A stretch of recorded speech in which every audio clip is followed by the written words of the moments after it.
Muchas gracias por estar ahí pendiente de esta programación de su canal Afro. Hoy tenemos un invitado muy especial en este espacio de su canal Afro. Él es nuestro hermano Arad Olot Hileli. Es un etnojurista oriundo de Bellavista, Bojayá, Chocó. Desde 1982, nuestro hermano ha trabajado por la causa del pueblo negro, del pueblo afro. Es experto en asuntos etnojurídicos y etnopolíticos de las comunidades negras en Colombia.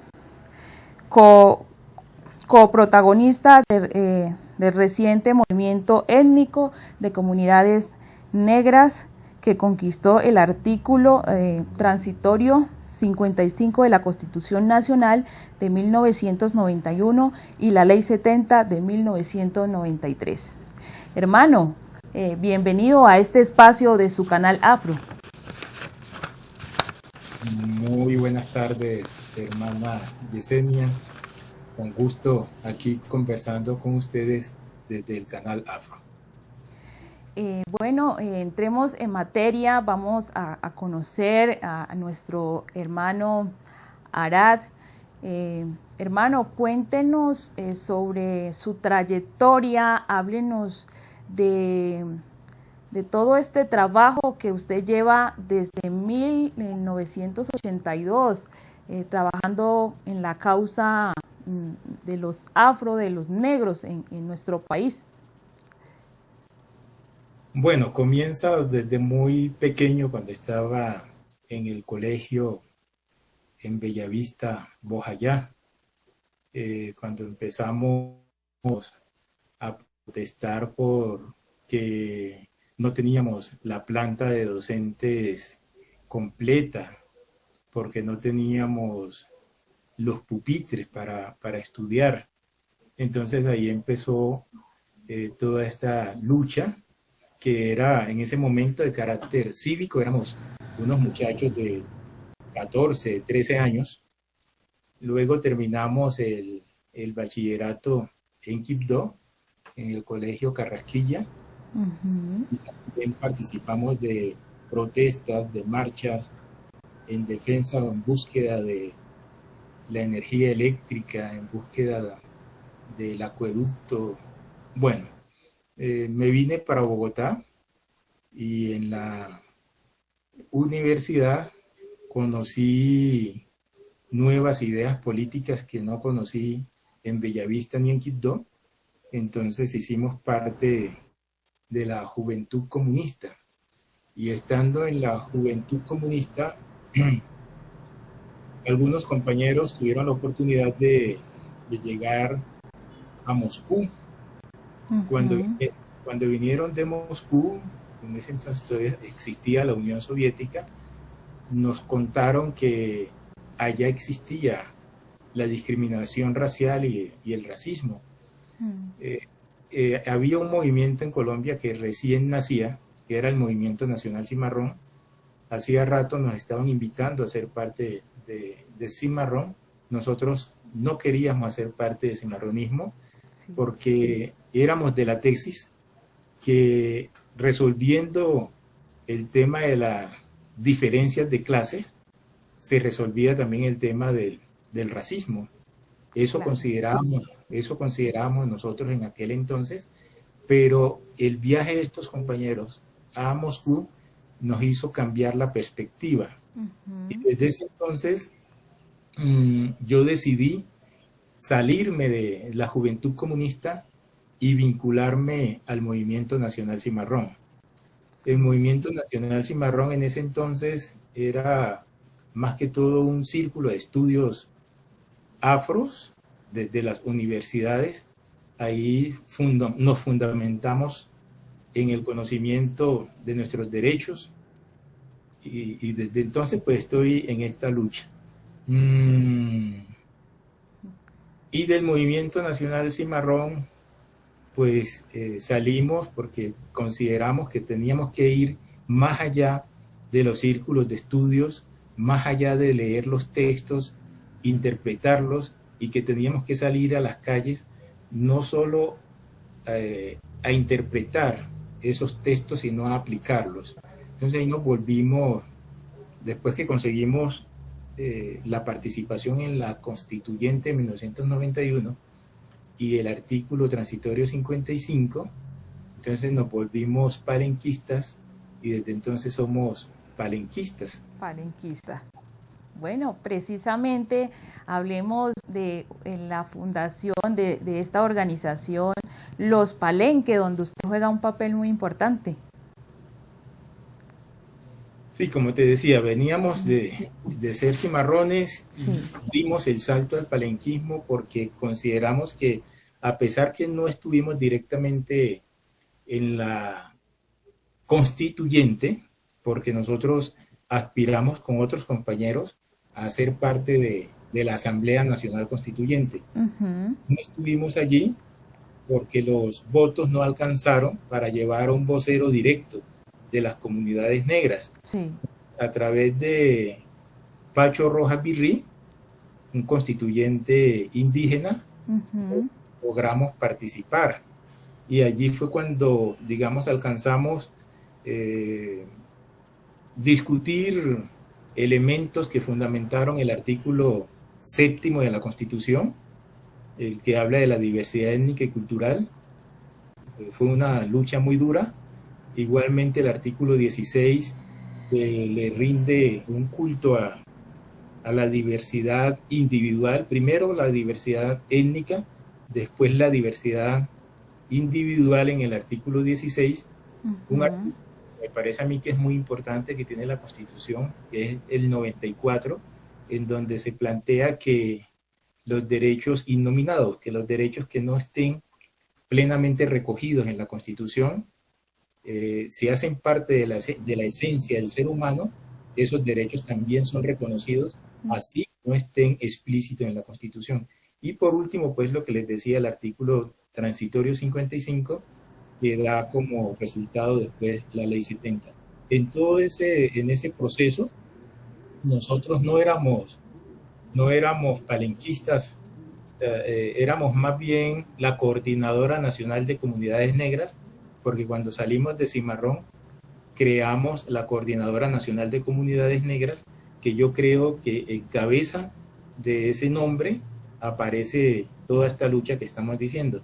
Después de que Sí. nosotros alcanzamos la Ley 70 en 1993 y algunas reglamentaciones, entonces surgimos con el nombre de Los Palenques, pero hay que recordar, no les había dicho, en 1982, cuando nosotros Ujú. decimos que arrancamos con esta lucha, eh, la primera denominación que tuvimos en Bellavista fue la de Asociación Cívico-Cultural Actuar. O sea que Sí. nosotros primero salimos a la luz pública como Actuar, Ajá. después, sí, después nos volvimos cimarrones, después hicimos lo de la Coordinadora Nacional de Comunidades Negras.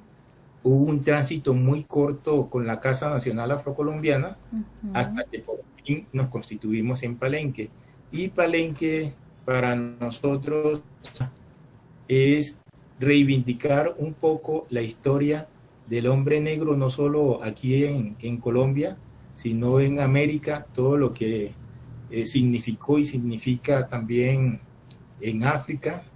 Entonces, nosotros recogemos los palenques en el entendido que el palenque es un nombre peyorativo que el hombre esclavista nos impuso a nosotros. Ujú. Así como nos impusieron el de cimarrón como animal salvaje, nos Ujú. impusieron el palenque como el sitio donde aquel animal salvaje iba a tomar los alimentos, iba digamos, a desarrollar su ser.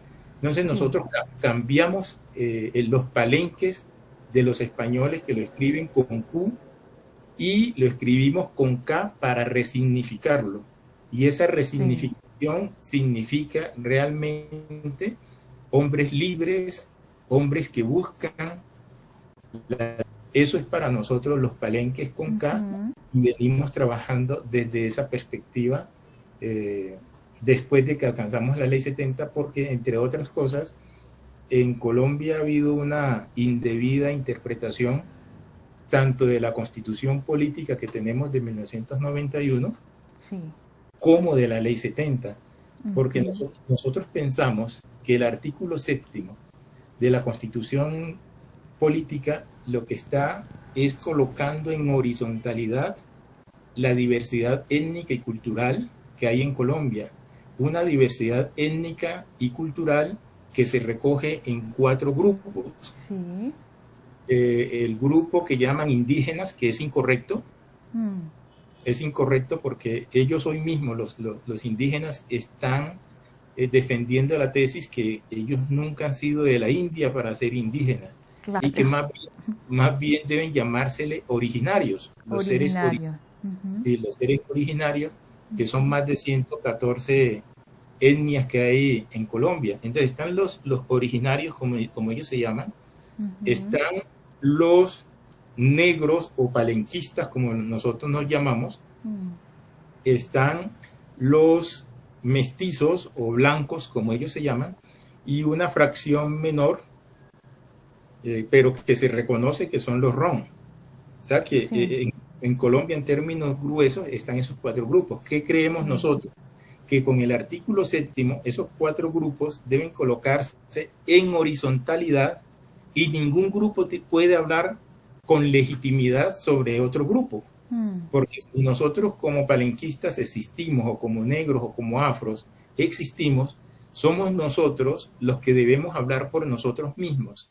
Asimismo, los originarios deben hablar por ellos mismos, los ron por ellos mismos, y los blancos o mestizos por ellos mismos. ¿Qué quiere decir? Que Colombia políticamente tendría que ser otra cosa. Ya no sería un país homogéneo, eurocéntrico, sino que sería la mezcla de esas 4 cosmovisiones la que vendrían a estructurar el poder político, el poder de formación, el poder económico, el modelo de desarrollo, a partir de esas cuatro etnias. Sí. Hoy, después de 30 años, 1991-2021, Colombia no aplica su constitución. Por eso nosotros inclusive hemos escrito un libro, un texto, que se llama Colombia, Estado Inconstitucional. Porque a pesar de que existe esa constitución con ese artículo 7º, Colombia sigue siendo un Estado homogéneo. Sí. Que se aplican las políticas que vengan de Europa, las políticas que vengan de Estados Unidos, pero no las cosmovisiones de estos grupos que estamos diciendo aquí, que en última constituyen la esencia de la colombianidad. Estamos trabajando fuertemente, hermanos, sí, por lograr que algún día esa Colombia está inscrita en el artículo 7º de la Constitución pueda entonces salir a la luz y se conozca la cosmovisión de los hombres palenquistas o afros o negros, se conozca la cosmovisión de los pueblos originarios, se conozca la cosmovisión de los ron, y complementada con lo que aquí se hace, entonces ahora sí digamos, esta es Colombia. Y para el caso de nosotros los negros, sí, o palenquistas, recogemos en gran parte nuestra cosmovisión en este texto que yo escribí, que se llama Ley 70, de autonomía. Aquí nosotros recogemos 12 ejes centrales de lo que sería nuestra cosmovisión, partiendo desde la misma espiritualidad, que es la esencia de la cultura nuestra, de nuestra cosmovisión. Entonces, cuando nosotros hagamos ese diálogo de país, que también lo venimos gestionando, va a resultar a la luz todos esos temas que nosotros tenemos ahí recogidos, como la etnoeducación. En Colombia se dice que se hace etnoeducación, pero aquí no se hace etnoeducación, porque se quiere imponer desde la visión eurocéntrica un modelo educativo que no es el que nosotros concebimos. Nosotros planteamos el etnodesarrollo como la posibilidad del buen vivir en donde concebimos a la naturaleza como la gran despensa para todos. Aquí se habla de etnodesarrollo, pero no se aplica el etnodesarrollo. Hablamos de la etnopolítica, que es el primer punto que estaba conversando, Sí, sobre la presencia horizontal de los grupos étnicos, tampoco, sí, se, tampoco se aplica. tampoco se aplica. Mm, El término Ubuntu que recogemos ahora, el del soy porque somos, tampoco, porque el neoliberalismo en tanto modelo socioeconómico es un sálvese quien pueda, quien llega primero para disfrutar de unos beneficios y que los demás pues aguanten todas las calamidades del caso. sí, Nosotros creemos que en el soy porque somos eso no es posible. Bueno, son 12 puntos en últimas que nosotros concebimos y que estamos trabajando para construir otro país, pero no otro país aislado. sí, Cuando nosotros nos vinculamos al neoliberalismo, al panafricanismo, panafricanismo. lo que estamos diciendo es, hombre, necesitamos un mundo Ubuntu, Claro, necesitamos, necesitamos que los negros, donde quiera que estemos, en África, en Haití, en Francia, en España, en Uruguay, Ecuador, tengamos el mismo lenguaje, apliquemos el mismo lenguaje y nos podamos encontrar entre nosotros mismos con la otra edad, porque no hay retaliación en nuestros planteamientos. claro. No hay, nosotros no le vamos a cobrar a nadie todo el mal que nos hicieron. Vamos a mostrar de que estamos en capacidad de construir un mundo Ubuntu más allá del neoliberalismo que tenemos. Así es, hermano. Hablemos sobre un debate que hay sobre la palabra negro. ¿Qué opina usted al respecto? Yo pienso que si a mí me preguntan usted qué es, yo Sí, digo yo soy negro. Y por eso al principio reclamé que no me escribieran activista afro, sino negro. Sí. activista negro, porque hoy, nosotros somos negros. Y somos negros porque a nosotros nos discriminaron como negros. Claro. Como negros nos discriminan. Entonces, ¿qué tenemos que hacer nosotros? Superar esos elementos que han condicionado nuestra discriminación. Entonces, cuando nosotros hayamos alcanzado los niveles de dignificación, que son los que estamos promoviendo desde los palenques, entonces allí dejaremos de ser negros. Mientras nos sigan discriminando como nos están discriminando, nosotros somos negros. Entonces, por eso reclamamos el hecho de ser negros para poder tener mayor fuerza para nuestra lucha. Entonces, una vez, insisto, en que nosotros hayamos alcanzado condiciones de dignidad, dejaremos de ser negros y podremos llamarnos afros, si se quiere, podremos llamarnos afroavialense, como decía un compañero anoche, Sí. tomando el nombre de Abya Yala, podríamos llamarnos palenquistas, pero que llamarnos palenquistas es decir que somos seres libres y dignos. Llamarnos afros, para mí, también significa ser un ser libre y digno. Y Hoy, digno. yo no soy un ser libre y digno, yo no soy eso, porque yo sigo siendo tildado por la otra sociedad como negro. Entonces, como negro, doy la lucha para alcanzar la dignidad. Así es, maestro.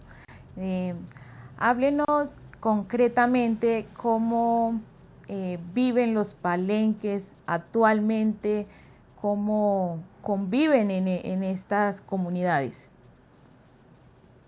No, lo que pasa es que, ¿cómo les explico?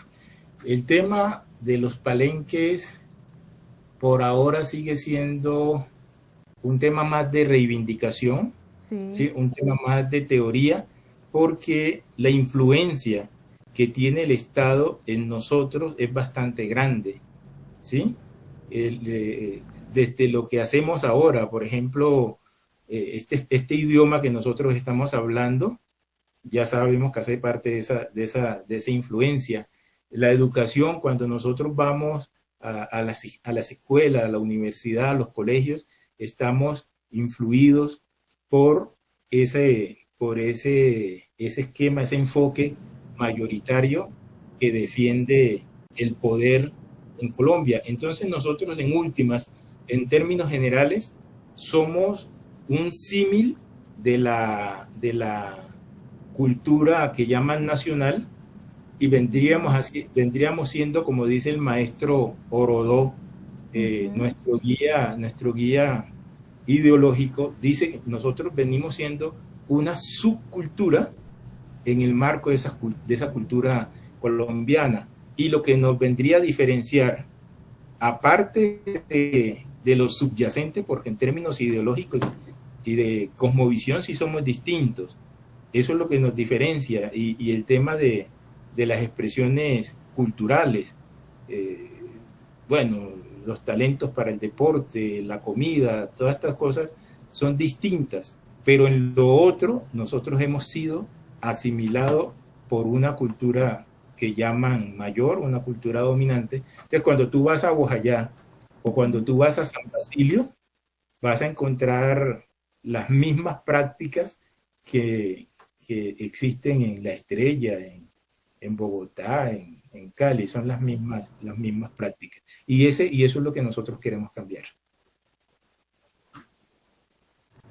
Hermano, de acuerdo a sus investigaciones, sus estudios que usted ha hecho a través de la política, ¿cómo califica usted que el pueblo negro aún no tiene un partido político propio, compacto? ¿Qué opinión tiene de esto? Las secuelas de la esclavización, por todo lo que hemos dicho. Es decir, nosotros dejamos de ser Yorubá, nosotros dejamos de ser Ashanti, dejamos de ser Bantú, dejamos de ser todo. Nosotros hoy prácticamente no somos. O sea, es como, sí, ese dilema ahí entre el ser y el no ser. Entonces, y yo les decía la primera vez que conversamos, cuando a mí me colocan el nombre Hamilton Aragón Rentería, me están diciendo de una vez, usted no tiene descendencia africana. Africana, claro. Usted es de descendencia española. Entonces, ante ese no ser, los negros, ¿qué prefirieron ser en términos políticos en Colombia? Primero, cimarrones o revolucionarios. Digamos que esa fue como la primera expresión de ejercicio político nuestro, el cimarronaje. Sí. Después, cuando se da el tema de la independencia de Colombia en 1851 y aparecen los partidos, la gran mayoría de los negros optan por ser liberales, porque al parecer el cimarronismo se perdió y lo que más se parecía al espíritu de lucha de los negros en aquel entonces era el liberalismo. Entonces los negros optaron por ser liberales, pero nos hemos quedado dormidos allí porque a sabiendas de que el liberalismo tampoco le resolvió la suerte, la situación a los negros siguieron siendo liberales. Cuando aparece el Frente Nacional, por, ¿cómo se dice?, sustracción de materia, algunos negros se volvieron conservadores porque había que cubrir unos cargos que le correspondían a los conservadores, y como no había negros conservadores, se volvieron conservadores algunos por el Frente Nacional. Entonces, hoy, después de la Constitución de 1991, nosotros tenemos la firme intención de constituir un partido político con el enfoque de los negros, no para los negros, sino para el país y el mundo, porque nosotros creemos que el neoliberalismo está llegando a su final y que el neoliberalismo tiene que darle paso al Ubuntu. Entonces, tenemos que superar las secuelas de la esclavización generar entonces una teoría y una propuesta política desde lo afro, desde los originarios, que Sí. sea capaz de arropar de otra manera a Colombia y que la gente pueda vivir dignamente. No es posible que nosotros hablemos hoy de que el salario mínimo en Colombia tiene que ser de 1 millón de pesos, de que hay un poco de gente que no tiene techo y tiene alimentación. Todo eso obedece a que hay unos partidos políticos que no son consecuentes con la realidad nuestra y necesitamos una propuesta política étnica Claro, que pueda responder a esa situación. así es. Hablemos sobre cómo es el proceso de tener un nombre idóneo. Eh, En el, Difícil, sí. yo pensaría que como la gente le atiende más a lo de afuera que a lo nuestro, Mm, eh, pensaría que habría que estudiar un poco la historia de Malcolm Little. sí. ¿Recuerdas tú que Malcolm X, cuando empezó a conocer su historia, él se preguntó que él por qué era Little, ¿sí? Que él no tenía por qué ser Little y que había una ruptura con su pasado, una ruptura con su historia. Por eso él decidió quitarse el Little y colocarse la X como un cuestionamiento. Claro. ¿Malcolm, Malcolm qué? ¿Quién soy yo? Sí. Sí, entonces creo que en la medida que nosotros avancemos en este tipo de postulaciones, que en 1990 eran más candentes, el movimiento negro era más fuerte en 1990 que hoy, aunque hoy tenemos mejores condiciones que en 1990. En 1990 hubo una propuesta de ese movimiento de quemar las cédulas porque esas cédulas no reflejaban la verdadera identidad nuestra. Ujú.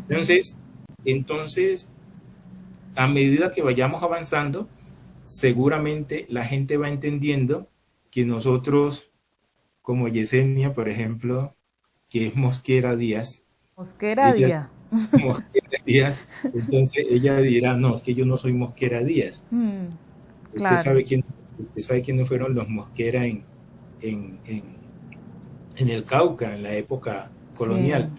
Todos estos apellidos que nosotros tenemos hacen parte de esos apellidos de nuestros, me disculpa que diga lo que voy a decir, de nuestros amos de aquel Ujú. entonces, Sí. que como nos compraron como cosas, entonces dijeron, es que usted no es Lucumí, es que usted no es Carabalí, es que usted no es Ararat, es que usted Mm, no es Viejo. Usted a partir de hoy deja de ser todo eso que es y se va a convertir en lo que yo quiero que usted sea. sí. Entonces nosotros resultamos siendo Aragón, Rentería, Mosquera, Mosquera Palacio, Díaz. Jiménez Díaz, Perea. Eso. Perea, de todos los apellidos, excepto que eso es uno de los fenómenos interesantes que nosotros Mm, tenemos en materia de identidad cultural, Yesenia. ujú. Si tú tomas el norte del Cauca, vas a encontrar que la gran mayoría de los apellidos que hay en el norte del Cauca son originarios. Oh. Sí, la mayoría de los apellidos que tú encuentras en Guapi, Timbiquí, también son originarios. Entonces, Mm, a medida que avancemos en la construcción de esa nueva sociedad, de ese nuevo ser, seguramente seguiremos siendo Mosquera y seguiremos siendo Aragón y seguiremos siendo Baloyes, pero, Baloyes. Mm, sí, pero seremos más conscientes de lo que realmente somos. sí. En su experiencia personal, ¿cómo fue? Cuéntenos o denos ideas, tips. El público quiere escuchar. La experiencia personal respecto, De ¿me la decías? retoma del nombre, de la retoma del nombre. ¿Cómo fue? A ver, ¿qué te digo yo? Cuando yo tomé el nombre Ara Olof Ilele, en ese entonces teníamos como cierto renombre, me río porque la historia, la vida es toda rara. Sí. Teníamos cierto renombre. Eh, en ese entonces la mujer mía, la que era mi compañera, era representante a la Cámara, la primera representante a la Cámara que tuvimos por comunidades negras. Oh, wow, ya sé quién es. Entonces, pues había mucho fervor por lo que estábamos haciendo, mucho descontento por lo que estábamos haciendo. Eh, Inclusive yo mmm, renuncié por el convencimiento que teníamos de nuestra lucha, renuncié a la universidad. Yo estaba haciendo 10º semestre de Derecho en la Universidad Autónoma de Colombia. Oh, Entonces, entonces yo dije, bueno, pero yo por qué voy a hacerme idóneo en derecho frente a un sistema y modelo educativo que yo estoy rechazando y que estoy diciendo que ese no es el modelo educativo que yo quiero y que el sí. modelo educativo que yo quiero es la etnoeducación. Entonces, todos mis amigos, la mayoría de mis amigos y los profesores, que no, Hamilton, todavía era Hamilton, Hamilton. Hamilton, no hagas eso, mira que es que a ti te van a respetar más si les muestras un título a la Universidad Autónoma, ¿sí? Y yo Sí. dije, no, yo quiero hacerme respetar mostrando un título del Centro de Cateo y de Formación La Abuela. Entonces, desistimos de optar por el título de abogado de la Universidad Autónoma y asumimos el de etnojurista otorgado por el Centro de Cateo y de Formación La Abuela, creado por nosotros mismos desde nuestra cosmovisión. Sí. En ese momento, entonces, la pregunta de Malcolm X, surgió la pregunta de Malcolm X, pero bueno, ¿de dónde resulto siendo yo Aragón? ¿De dónde resulto yo siendo Rentería? Entonces hicimos un ritual con unas conchas, porque teníamos unos amigos cubanos que todavía los tenemos. Entonces con ellos hicimos el ritual y por aproximación, porque no vamos a decir que es una cuestión científica, pues que está probado, es que yo soy proveniente de los Olof y de los Ilele, no. Hicimos ese ritual y por aproximación llegamos a que el nombre mío, africano, o de descendencia africana, no tenía nada que ver con Hamilton Aragón Rentería, sino a Olof Ilele, y eso lo hicimos en 1995. Oh, hace mucho tiempo. Hace bastante tiempo. Sí, Hay gente que ni siquiera sabe lo del otro nombre, ni siquiera lo conoce. imagínense. No, excelente experiencia, hermano. Y ojalá es que muchos nos incentivemos a esto, a recuperar nuestro nombre originario. Parte de la verdadera revolución del ser negro es eso, saber yo quién soy, porque es que cuando yo sé quién soy, puedo determinar para dónde ir, puedo Sí. determinar mi camino. Cuando a mí me determinan, hasta con el nombre, figúrese, a mí me determinaron con la religión. Afortunadamente yo no soy católico, Sí. porque a nosotros nos determinan con la religión, nos determinan con el nombre. ¿Para dónde vamos? O sea, no somos nosotros, somos unas ovejas que nos guían los otros, los que quieren hacer con nosotros lo que ellos pretendan. Entonces, el día que yo entienda eso, que mi religión, así en la antigüedad se diga que el cristianismo nació en Etiopía y todas estas cosas, la referencia directa que nosotros tenemos es que cuando vinimos acá secuestrados, nosotros aquí no luchamos como cristianos, aquí luchamos como Yoruba, básicamente, o como Bantú, y eso fue lo Bantú. que nos quitaron. Sí. Nosotros acá llegamos con otros idiomas y eso nos los quitaron. Entonces yo sí creería, Yesenia, que un principio fundamental de el volver a ser negro, y yo cito mucho a Marcus Garvey en ese sentido, siempre lo cito, volver a ser negro es por lo menos reconocer que quien soy ahora yo no soy. A partir de allí nosotros seremos otra cosa. Mire, el Estado colombiano se atreve a decir que nosotros somos 5 millones de negros. Lógicamente que somos más. Terrible. Pero el Estado se atreve a decir que somos 5 millones. Pero 5 millones, si realmente tuviéramos conciencia identitaria, Yesenia, Sí. estaríamos influyendo de otra manera en Colombia. Y yo creo que nosotros tenemos la obligación, nosotros los negros, o los afros como otros se llaman, y los originarios tenemos la obligación, a partir de la Constitución de 1991, de mostrarle otros caminos al país. Nosotros no podemos seguir creyendo, Yesenia, que la solución a los problemas es matar al semejante. Sí, es irrespetar al semejante. Sí. Es que haya gente que quiera ir a visitar a Marte como vacaciones y otra gente que no tenga que comer. Y las tesis políticas de los negros o afros y los originarios son esas. Sí. Por eso, insisto, el primer camino que debemos nosotros recorrer para ser libres y dignos es encontrarnos nosotros mismos y desde ese encuentro con nosotros mismos aportarle al otro para el bienestar de la sociedad. De la sociedad. Volver a la raíz. Volver a la raíz. Así es, maestro. Hablemos sobre la importancia del panafricanismo para la liberación de nuestro pueblo.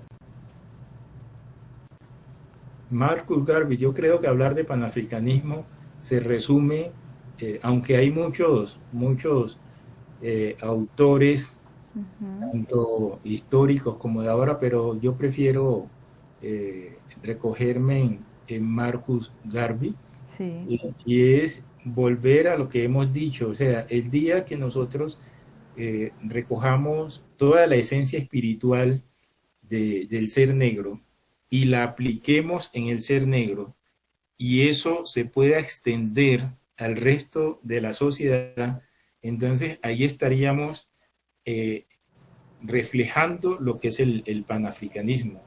El panafricanismo, más allá de la defensa y la lucha por la libertad y la unidad, digámoslo así, de los pueblos negros, es la libertad y la dignidad del ser humano.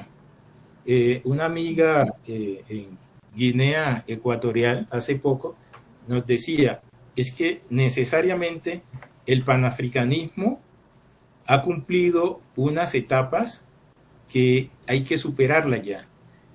Cuando después de la Segunda Guerra Mundial, que vienen todos estos movimientos que dan la liberación a todos los países, o a la mayoría de los países africanos, excepto 4 países, ahí se cumplió con el papel del panafricanismo y con el reconocimiento de la diáspora por fuera de África. Sí. Entonces, ella me decía, no estoy hablando yo, sino que está hablando mi compañera, Guinea Ecuatorial, me decía, tenemos que dar el salto del panafricanismo al transafricanismo. Porque el panafricanismo es el tema de reconocernos nosotros y de alcanzar la mayor unidad posible en torno a una causa común. Y el transafricanismo es ya, teniendo todo lo que tenemos, es cómo lo aplicamos en términos de soberanía. Pero esta unidad aún no se ha logrado, ¿no?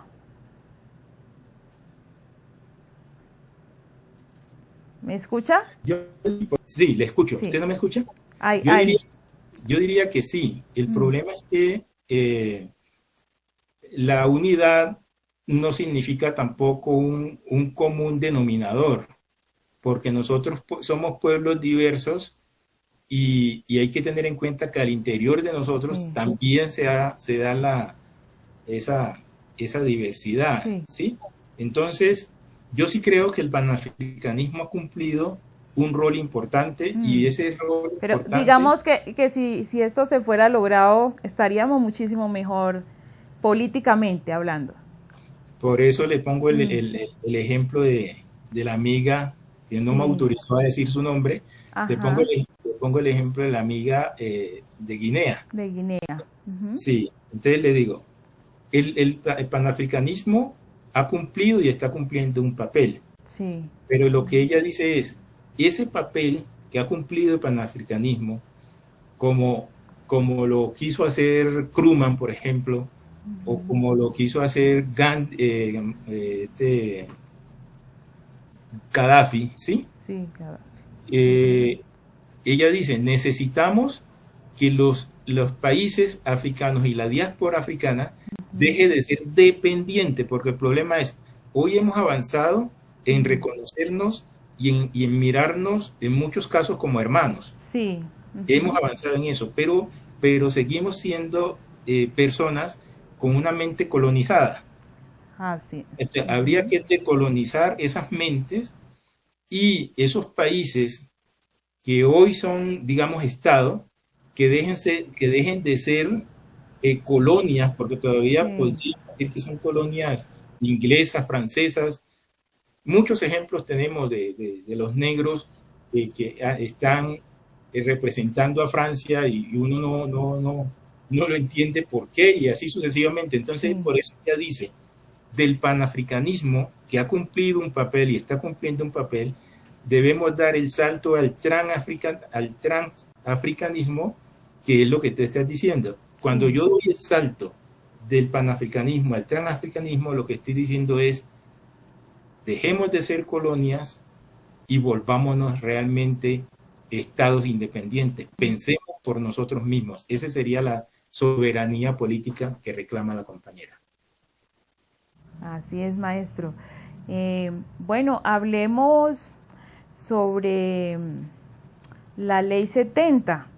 ¿Por qué esta ley 70 tiene textos tan bonitos, habla de derecho de nuestro pueblo y aún eso sigue en el baúl, digamos, allá guardado y nada, o sea, no pasa nada?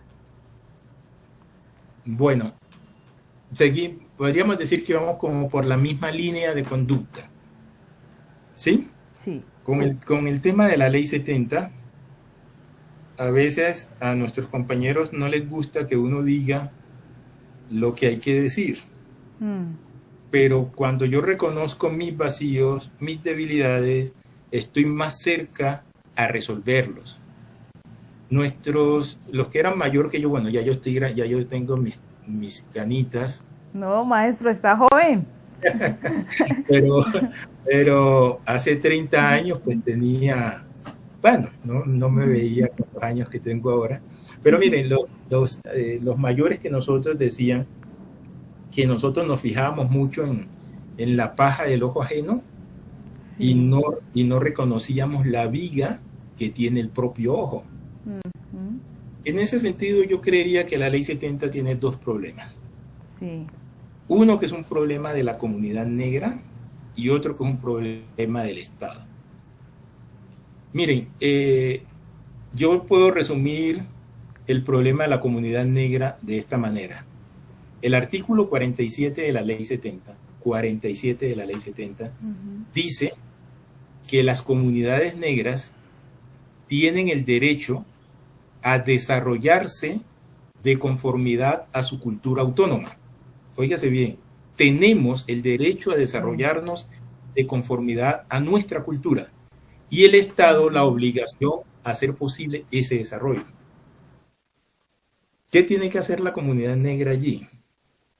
Si ya yo tengo el derecho a desarrollarme como pueblo, yo tengo que formular ese enfoque y ese modelo de desarrollo. Yo tengo hoy 5 millones y medio de hectáreas de tierras tituladas en beneficio de nuestras comunidades. uf, 5 millones y medio de hectáreas mm, tituladas. ¿Qué quiere decir? Los consejos comunitarios que hoy fungen como los administradores de esas 5 millones de hectáreas tituladas deberían tener una propuesta de vida, una propuesta de buen vivir para aplicarla en esos 5 millones y medio de hectáreas de tierras que tenemos tituladas. Pero nos hemos quedado con el tema de la queja, del lamento, de estar culpando al otro de lo que a mí me hace falta. Sí. Pero yo no hago lo suficiente para resolver lo que me hace falta. Permanentemente estamos hablando con los consejos comunitarios, porque para nosotros los consejos comunitarios, sin ser los únicos, porque también están las organizaciones urbanas, los consejos comunitarios tienen que ponerse al frente de lo que llamamos formulación del modelo de desarrollo, y a partir de ese modelo de desarrollo. Digamos que un árbol sin raíz no puede dar frutos, ¿no? Exactamente. De ahí la importancia de volver a África, a nuestra raíz. Exactamente. Entonces tenemos ese problema y, insisto, primero es un problema de los consejos comunitarios, así como ahora, por ejemplo, nosotros estamos hablando aquí por medio de un canal afro. Si nosotros no hacemos el canal afro, ¿será que el Estado nos va a hacer el canal afro? Jamás. Exactamente. Jamás. Exactamente. Entonces, ese es como los ejemplos que yo les coloco a ellos. Sí. Aquí se reconoció la diversidad, que es el otro problema. El Estado reconoce la diversidad, pero el Estado no está interesado en aplicar esa diversidad. ¿Sí? Sí. Como nosotros somos los interesados, somos nosotros los que debemos poner las primeras piedras para obligar al Estado a que cumpla. ¿Cómo obligamos nosotros al Estado justamente a que invierta en el desarrollo de esas 5 millones y medio de hectáreas de tierra? ¿Cómo obligamos nosotros al Estado para que invierta en otro modelo educativo que realmente recoja esa diversidad y pueda ser útil para el progreso de este país? ¿Cómo obligamos nosotros al Estado para que conciba otro tipo de poder público? ¿Sí? En donde para llegar a ser presidente de Colombia no sea por medio de trampas, de engaños, de todo lo que nosotros sabemos, o para llegar a ser legislador. Pero eso tendríamos que hacerlo nosotros, como negros, como palenquistas, tendríamos que hacerlo nosotros, tendrían que hacerlo los originarios, y en ese sentido, tanto la ONIC, para hablar de una organización originaria indígena, como nosotros, las poquitas que tenemos de comunidades negras, no hemos dado la talla. Y yo sí quisiera que con experiencias como la del Canal Afro y otras experiencias que nosotros tenemos, pudiéramos reclamar la horizontalidad que debe tener el Estado colombiano. Maestro, bueno, uno de sus lemas, maestro Arad, es sin poder económico no hay poder real. Explíquenos esto. Es una discusión que tenemos permanentemente con unos compañeros en la organización, y lo hemos asumido como eslogan, que sí, la independencia mental y económica nos hará libres. Exacto. Nos hará libres. Pero a pesar de que lo decimos así, creemos, Yesenia, que antes que la independencia económica debemos tener conciencia identitaria e independencia mental. Creemos que la conciencia identitaria y la conciencia identitaria, la independencia mental y la conciencia identitaria nos lleva necesariamente a la independencia económica. Ayer mirábamos cómo en España, por ejemplo, se comercializa el árbol del pan. ¿Tú conoces el árbol del pan? Claro, es delicioso y medicinal. Exacto. Pero ¿cuál es la conciencia identitaria que tenemos nosotros para hacer buen uso del árbol del pan. De allí que, creemos que si avanzamos un poco en eso de conciencia identitaria y de libertad mental, eso nos va a hacer alcanzar unos espacios que más adelante puedan ser utilizados para el fortalecimiento económico. Le voy a poner otro ejemplo. Yo hago parte del Espacio Nacional de Consulta Previa para Comunidades Negras. ¿Sí? En ese espacio, ahora con este gobierno del presidente Duque, nosotros concertamos en beneficio de la comunidad negra 19 billones de pesos. 19 billones de pesos. La pregunta es, ¿qué pasó? Porque ya los 4 años del presidente Duque se están terminando. ¿Qué pasó con la comunidad negra respecto a esos 19 billones de pesos? Prácticamente nada. Nada. Porque no hay conciencia identitaria, no hay independencia mental. Entonces, nosotros jugamos con los 3 elementos. Y si no tenemos estos 2 primeros, es más difícil llegar a la conciencia, a la independencia económica. A la independencia económica.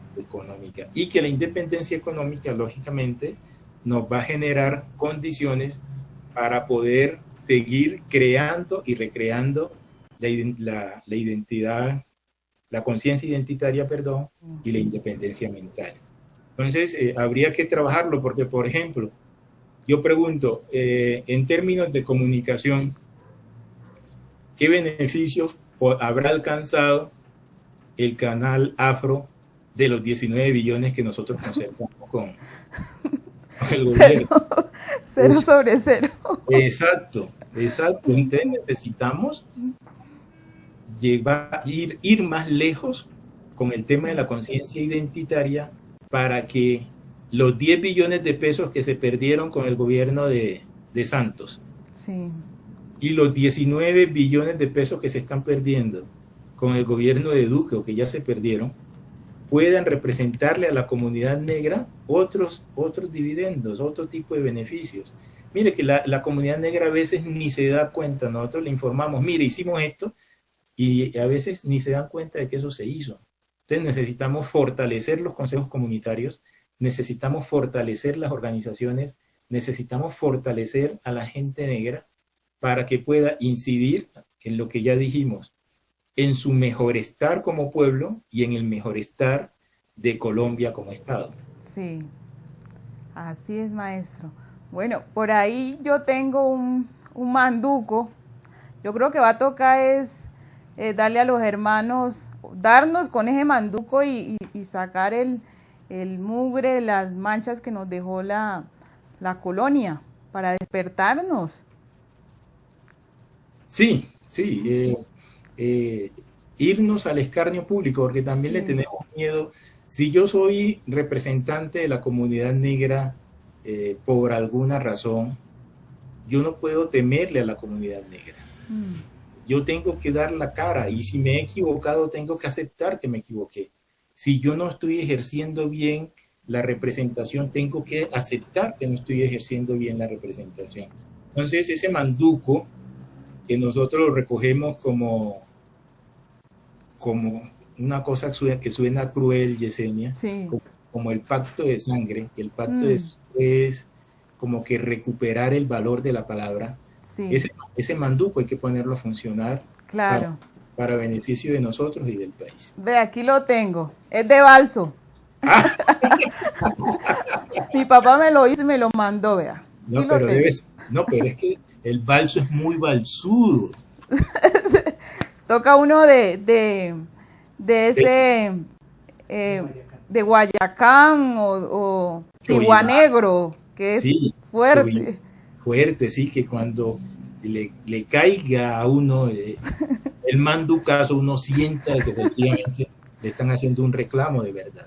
Por supuesto que sí, hermano. Sí. Bueno, hermano, ya para despedir este maravilloso programa, que fue muy enriquecedor, de verdad. Háblenos de su sueño. ¿Con qué sueña Araf? Pues yo le podría decir una sola palabra. Yo sueño con un mundo Ubuntu no solo para los negros, sino para todos. Acá en Colombia, pues estamos los 4 grupos étnicos que le estamos diciendo. Yo sueño con ese mundo, un mundo Ubuntu, el soy porque somos. Soy porque somos. Soy porque somos, y que no solo sea en Colombia, sino que sea el mundo como tal. Yo no conozco en esencia, digamos, los modelos de Noruega, de Suiza, de Dinamarca, de Holanda, pero sí sabemos que son los países que mejores condiciones de vida tienen. Entonces uno, guardando las raíces, guardando las esencias, creeríamos que deberíamos tener un mundo en donde si hay una guayaba, la guayaba sea para todos y no para uno y que el resto se quede sin guayabas. Entonces, un mundo Ubuntu es mi gran sueño. Bueno, maestro, y mensaje final a la diáspora. Lo mismo, el mundo Ubuntu, yo creo que vamos por un buen camino, hay diferencias, pero las diferencias son enriquecedoras. Entonces, lo que toca es seguir, digamos, cualificando esas diferencias en los términos de Leopoldo Sédar Senghor. Recuerdan ustedes también a Leopoldo Sédar Senghor.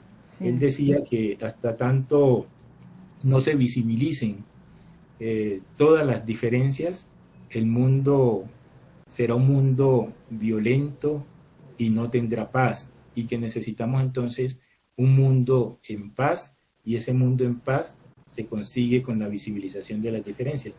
Entonces hay que cualificar las diferencias para que esas diferencias nos enriquezcan y podamos vivir en el mundo Ubuntu. Muchas gracias, hermano. Muchas gracias, mis queridos hermanos, querido público. Les enviamos un saludo y gracias por estar ahí pendiente de esta programación de su canal Afro. Y cuidado con el manduco, aquí lo tenemos, así que a despertarnos, pueblo, porque si no les cae el manducazo.